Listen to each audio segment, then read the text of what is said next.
श्री शिवाय नमस्तुभ्यम, हर हर महादेव। आज के इस वीडियो में हम आपको देवउठनी एकादशी में करने वाले 2 विशेष उपायों की जानकारी देंगे, जो पंडित प्रदीप जी मिश्रा ने अपनी पिछली कथाओं में बताया है। देवउठनी एकादशी सभी एकादशी में सबसे बड़ी एकादशी होती है। देवउठनी एकादशी पर भगवान श्री हरि के जागने के बाद ही शुभ और मांगलिक कार्य किए जाते हैं और जो रुके हुए कार्य होते हैं वह फिर से शुरू होते हैं और इसी दिन तुलसी जी का विवाह भी किया जाता है। शास्त्रों में ऐसा कहा जाता है कि जिन दंपति को कन्या नहीं होती है वह जीवन में एक बार तुलसी जी का विवाह करते हैं तो उन्हें कन्यादान का पुण्य प्राप्त हो जाता है। पंडित प्रदीप जी मिश्रा ने देवउठनी एकादशी पर धन संपदा की वृद्धि के लिए करने वाला एक विशेष उपाय बताया था। इस उपाय में आपको एक सिक्का लेना है। आप कोई भी 1 रुपये का, 2 रुपये का, 5 रुपये का सिक्का ले सकते हैं और जब रात में आप तुलसी जी का पूजन करेंगे तो सबसे पहले आपको उस सिक्के को रखना है। उसके ऊपर तुलसी के पौधे को या गमले को आपको रख देना है, यानी कि सिक्के को नीचे रखना है और उसके ऊपर तुलसी जी का पौधा रख देना है और फिर आप जिस प्रकार तुलसी माता और शालिग्राम भगवान को विराजमान करके पूजन करते हैं, आप उसी प्रकार पूजन करेंगे। अगली सुबह में ब्रह्म मुहूर्त में आप जब अपने देवता को उठाने जाएंगे तो आपको सिक्के को अपने पल्लू में डाल देना है और हल्दी की कटोरी में आपको उस सिक्के को रख देना है।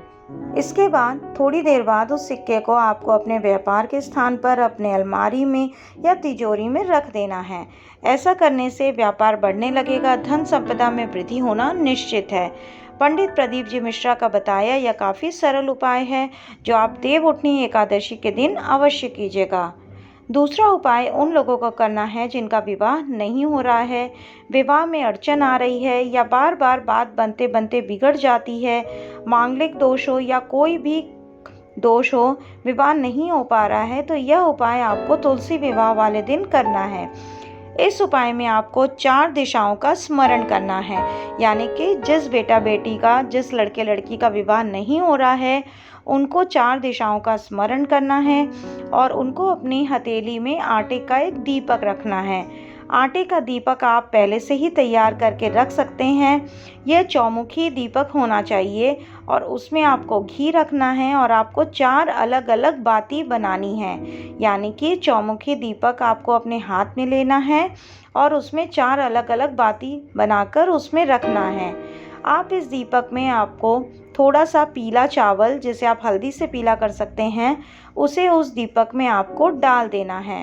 अब जो लड़का या लड़की जिसका विवाह करना है उसे अपने हाथ में उस दीपक को उठाना है और जलाने के बाद देवउठनी एकादशी के दिन आप तुलसी जी और शालिग्राम भगवान का जहाँ पे पूजन करते हैं, आपको भगवान विष्णु और महादेव के नाम का स्मरण करते हुए दीपक को वहाँ पर रख देना है। इसके बाद हल्दी का टीका उस लड़का या लड़की को लगा दीजिए और उसके बाद उसके सीधे हाथ में थोड़ी सी हल्दी लगा दीजिए। यह गुरुजी पंडित प्रदीप मिश्रा जी का बताया यह भी काफ़ी सरल उपाय है और गुरुजी ने कहा है कि जो लड़के लड़की का शादी नहीं हो रहा है उसी के हाथों से ही आपको वह दिया प्रज्वलित करवाना है। 3 महीने के अंदर उस लड़के लड़की का विवाह निश्चित हो जाता है, तय हो जाता है और काफ़ी अच्छे रिश्ते भी आते हैं। यह उपाय आपको विशेषकर तुलसी विवाह वाले दिन ही करना है। तो आशा करती हूँ आपको ये जानकारी उपयोगी लगी होगी। कमेंट में हर हर महादेव अवश्य टाइप करें। श्री शिवाय नमस्तुभ्यम, हर हर महादेव।